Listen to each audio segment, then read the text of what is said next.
going to do that, but Eric and I have very similar political views where like I understand that libertarianism is not Catholic. It's not. But I kind of see it as with the situation. What? Why not? Well, you can explain it better if you want, but I would argue that it leads to licentiousness and things like that. But I'm like, even if it's not the situation we have now, I think libertarianism is a better option compared to anything that we have now. There is no Catholic option at the moment. And Eric and I both actually really like a particular libertarian who may end up being the libertarian candidate. His name's Dave Smith. Rob, do you have the clip of Dave Smith on Tim Pool the other night? So let's just play that clip, and then we'll see if the discussion comes off of that. Here we go. They sell it as abortion is a form of birth control, and so therefore we have to regulate them the same way.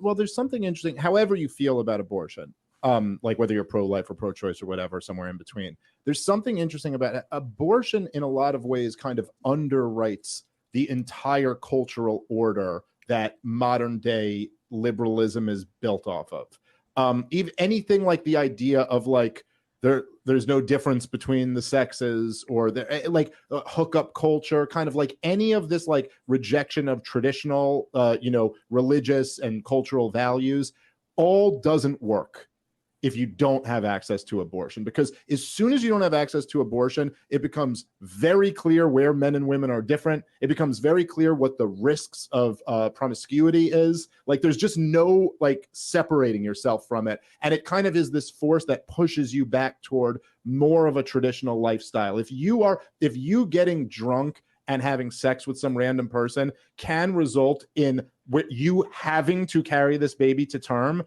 like that is going to be a game changer in kind of like the post 60s sexual revolution interactions between men and women. And so I think there's something where it's more than just they believe like you have a right to an abortion. It's something where like they understand that this is fundamentally foundational to all of the cultural revolution of the 60s continuing, because we'll revert right back to traditional norms very quickly if you don't have this, which is also part of the reason why I oppose it. I don't think that you can turn it off, Rob. Now, if he didn't throw that last little comment about this is why I oppose it, because he sounds like he's speaking from Humanae Vitae. Now, as Catholics, we would go back further from abortion and say birth control, right? Birth control was the origin of this entire mess that we're seeing. But he's right, because in a sense, abortion is just birth control That's what it's being used for. Yeah, I mean, okay, so people don't know who Dave Smith is. So he's a secular Jew. He lived a pretty libertine lifestyle. He used to be pretty liberal and everything. He became libertarian, Ron Paul revolution in 2008. But he's still, I mean, he's by his own admission, he slept around, he drank, he did all this stuff. And then he got married, and he's got a couple kids now. And what I've noticed, because I've been listening to him for quite some time now, he's a comedian. That's his profession. And his shows are hilarious. I've seen it on like YouTube or something. They're hilarious. They're definitely not for children. But what's interesting about him is I've noticed over time he is becoming more and more traditional in the sense of culturally conservative. I mean, he's a libertarian. He's not conservative, but in the sense that he recognizes the importance of traditional culture to help a society. Like he realizes it goes beyond politics, and what really needs to be fostered is these traditional values. He won't say it quite like that. That's not really his language. But the point is like on this one, he's pro-life. He's completely, thinks abortion should be illegal and stuff. But I think he hits the point. It's funny because I was listening to this, and I was telling my wife this is great. And then Anthony's like, DMing me because he likes to annoy people like that. And and tell 100%. Me, you gotta listen to this. You gotta listen to this clip. And I'm like, I just listened to it, dude, and quit bothering me. No. But so he but the thing is though, like he hits the nail on the head with this and we have to recognize he's not coming from this. He does not have Humanae Vitae behind him. He does not have Catholic teaching behind him. He doesn't know any of this. He's coming to this as a secular Jew, basically. I'm saying secular Jew because I don't think he really practices a ton. Yeah, Like I don't think he practices Judaism. In fact, I predict within 5 years he'll be Christian. But the point is that he hits the nail on the head in seeing that it really is. There's some foundations to the left lifestyle that they cannot give up. It's why we always say abortion is their sacrament, because you take that away from them and their whole house of cards falls apart. Just like if you took the Eucharist away from us, everything falls apart. Likewise, you take abortion away from them, everything falls apart. And like he said, everybody would have to change their lifestyle. And he's somebody who's actually lived the lifestyle for a while, and now he recognizes how empty it is. Now he's married and has kids. And that's exactly what we hope more and more people see. And that's what I'm always saying is like, we have these things with the culture, like the left keeps pushing. It was birth control, abortion, homosexuality, now it's transgenderism. And Dave Smith's been hard on the transgender thing, like against it. And I feel like the transgender thing is the thing that is turning the tide some, because you see people like Bill Maher. Bill Maher, thank you. Yeah, Bill Maher. Of course, J.K. Rowling, some of the one of those other comedians, I can't remember the names, the atheist comedian guy, I can't remember his name now. The guy who was the Office. Even Dawkins was on. Yeah, Richard Dawkins. The other day. Yeah, he was even saying about biology. But the guy who was in the Office, in the UK Office, that guy too. They're all Ricky Gervais. Ricky Gervais. Yeah, Gervais, whoever. Yeah, they're all totally seeing this. This is like, you've gone to levels of insanity now. I mean, we knew it was insane. Even birth control, artificial birth control is insane, but it's not as obviously as insane. You can even smooth around abortion because you can't see the victim. You can smooth around homosexuality because you hide what they're doing behind closed doors, and you make it look like they're all just happy and stuff like that. Well, you can't hide some dude who's like wearing a skirt or swimming and in swim insisting competition. on being in women's sports. Right, exactly. Or women with their forearms stripped bare. Yeah, I mean, and they're like beating like that boxer, the women, the dude who's women and like just pummeling these women. I mean, so I'm hopeful that actually they've gone so far that they throw people, they turn people back to some reality at least.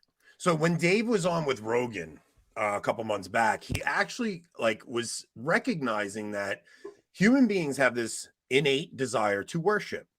And he was saying that at least Christianity has a track record that we can see gave us the foundation for the culture we have today.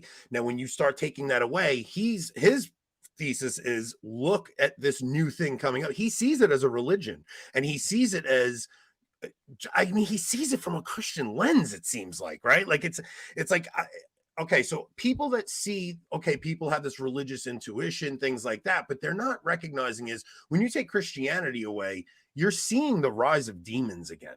So like, if you don't see the demonic in the transgender movement, you have eyes, but you don't see, because if you look back and you go to the cult of Artemis Ephesia, her priests would have to castrate themselves, and they would be sex cults and orgies and things like that. All you're seeing now is this new priest class come up, and they're men wearing dresses and cutting their genitals off, just like the priests of Artemis Ephesia. And there's all this distorted sexual practice going on. It is just that they're worshiping Artemis Ephesia. They just don't recognize it as that. So I really think that you're seeing these demons come back up, and people may not call it that, but that's exactly what you are seeing. Oh, look at the ancient world. How many governmental advisors in the ancient world were eunuchs? And now look at Biden's cabinet. I mean, we're just replaying history here. I mean, the whole Biden administration, that's just a clown show. I mean, it's just, it's unbelievable. It's demonic. By the way, Rob, if I interrupt you, it's just because I'm trying to imitate Anthony and not let you talk. I'm conditioned very well. Yes. It's also, Eric has a hard out. Like, he can't stay for, like, he's got to go around 8:50. So we're trying to rush through the subject. So we may speak over each other a little bit, but I personally think, just seeing a guy like Dave Smith, it's almost like this is the new red pill, like people understanding oh, wait a minute, when you take Christianity away, this new thing comes up, and it's pretty scary. Yeah, and also Dave Smith, I think he's influenced by the people around him, like Tom Woods, who's traditional Catholic, Ron Paul, who's Christian, Jeff Dice, I believe, is Christian. Some of these other libertarian figures, because it is amazing, because the libertarian movement, people who don't really follow it, I understand why they laugh. Their first thought when they hear Libertarian with capital L party, they laugh. And I understand they should, because the way it has been in the past, there's reasons to laugh at. But the people who've taken control now, they're not all Christian. They're not all practicing like that. I mean, Dave Smith's not, but they're all very much understand that Christianity is a good thing and that you shouldn't do anything to, prevent its practice in society. And I liked something, I think it was Jeff Deist who was saying this, was somebody said this, like, it's gotten to the point now where the first question you ask when you're talking about voting for somebody politics is, does this person hate my guts? Mm-hmm. Because like Robert Kennedy Jr. Running for president, Democratic Party, I think that's a great thing. I know Robert Kennedy Jr., if you list everything his policies, I'm sure I disagree with 95% of them. But I don't think he hates my guts. Yeah. I know Joe Biden does. I know Hillary Clinton does. I know AOC does. I know Kamala does. I know they hate my guts and they want everything that I stand for to be destroyed. I don't think that's true of Robert Kennedy, just like Tulsi Gabbard, who I know is wrong on a lot of things. I don't think she hates my guts. And so you get to a point where it's like, I'm going to support anybody on some level. I might not vote for him in an election, but I'm going to support at least anybody who doesn't hate my guts running for office, because I mean, really that was the beauty of Trump. As much as I don't like him, I never thought he hated my guts. Yeah. And that's why so many people like him, because here's a guy who's part of the elites. I mean, the Dave Chappelle bit on him was just perfect. Yeah. Like, here's a guy who's part of the elites. He's in the house, smoking crack with them.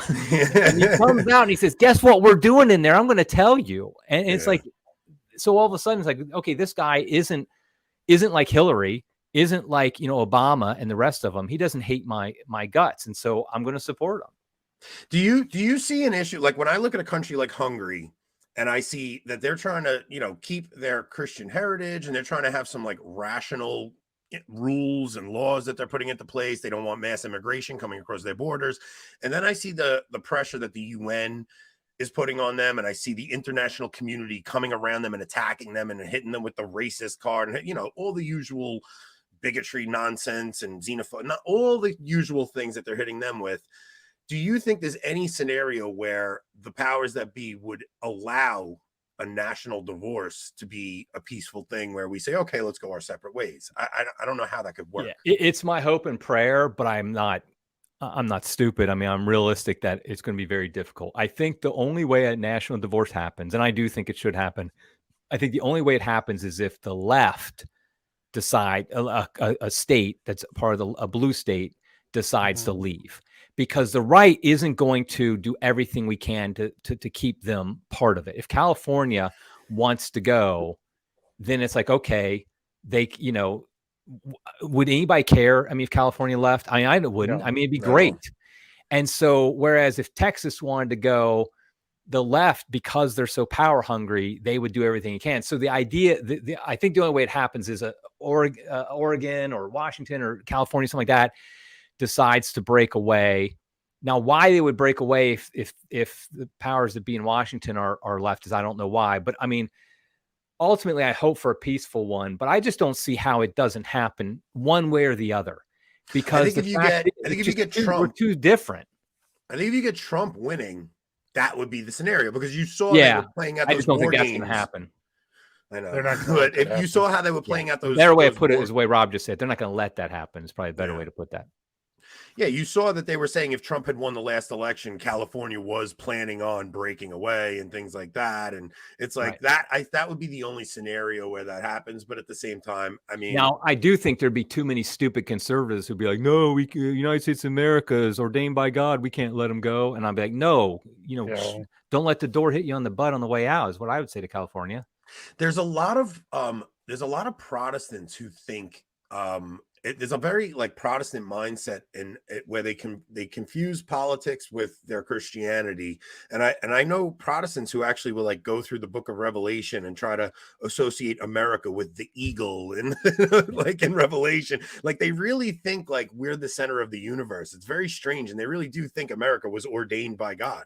Yeah. And it is insane.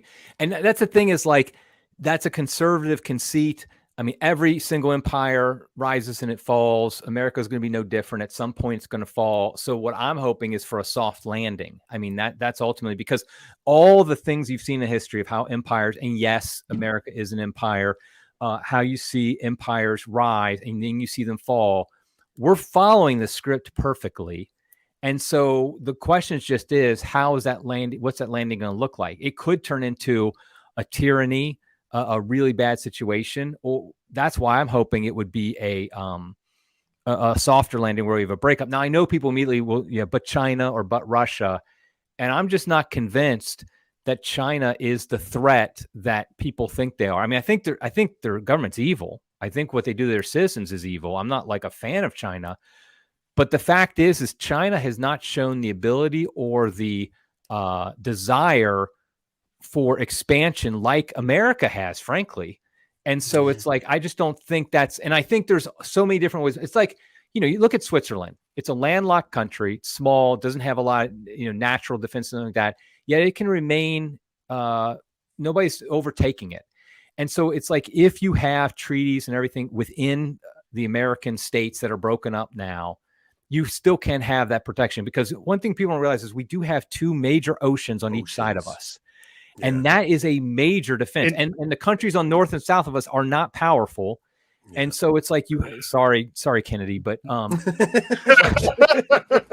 basically, so we have, so I don't think we're in this great danger of all of a sudden Red Dawn happening. Red Dawn, by the way, classic movie, the original. Love that one. 1986. One of the greatest movies. I watched that, I taped that on VHS. Yes, I'm showing my age. I watched that over and over and over again. I love Red Dawn, the movie. I got my parents' on DVD. I grabbed it. I'm going to watch it again here soon, but that ain't happening anytime soon. I mean, China can't even cross the Formosa Strait to Taiwan. I'm not worried about them coming to the U.S. Yeah, exactly. I mean, and they haven't shown some desire for world conquest. I mean, the funny thing is it's Americans who put that on other people, and we're the ones who are demanding that the whole world follow our lead, be part of, the reserve currency has to be the dollar. You have to be the unipolar moment, all that stuff. We're the ones doing it. And we're saying, okay, in this border on the other side of the world, we have to fight and send, billions of dollars over to defend. That's an empire action. China's not doing that. Russia's not doing that. And I'm not saying I'm a fan of China or Russia. I'm just saying, though, we're projecting our own imperial designs upon those countries. Yeah, China has I was going to say China has a demographic disaster coming, the likes of which the modern world has never seen, and they're not importing millions and millions of immigrants to cover it up like we are. Right. So I think if they don't do something in the next 5 to 10 years, I mean, that's their sweet spot. Outside of that, I think it's massive decline for them rather quickly. That's a great point. Yeah, that's a great point. Yeah, we're either heading towards the end of the Roman Republic, which then becomes a tyrannical empire after that, or we're coming to the end of the empire, but we're coming to the end of something. I think everybody has that sense,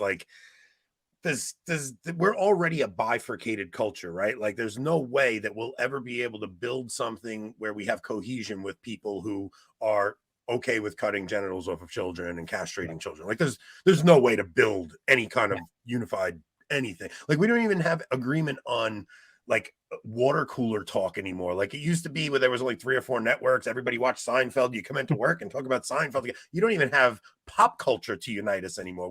We're all streaming our own little thing. We're all breaking off into our own little corners of the internet. It really is a scary thing that there's nothing that unifies America anymore, unless you had a foreign entity invade us. That would maybe unify us. And the thing people conservatives, I don't think, realize is that we do not hold the institutions of power. And so some type of violence against this, like an uprising like that, I think is just a fool's errand. And you saw January 6th is a perfect example. That wasn't a violent uprising, but they were able to use it to crush any type of dissent and any type of, and that's why I think secession, peaceful secession, is the thing that we should be pushing for. Which I know the liberals aren't going to be as likely to want to make it happen. But let's think about that for a second. Like Florida, for example, they just had that stupid LGBTQ ABCDEFG organization that said, okay, we're declaring like Florida not a safe space anymore. They're basically talking about Florida like it's not part of America anyway. Good. Yeah. I mean, if DeSantis decided to all of a sudden push for Florida to separate from the United States, do you really think the elites in Washington would really be that upset? They almost want to push Florida out. So I do think there is a path even that way that they're going to be like, it's just not worth it to keep some of these. Now there's some, I mean, only certain states could get away with that. You know, a Florida, a Texas, something like that. I mean, Ohio isn't going to be leaving anytime soon. I mean, we're just kind of stuck here. But so I do think that's because the other options of fighting some type of violence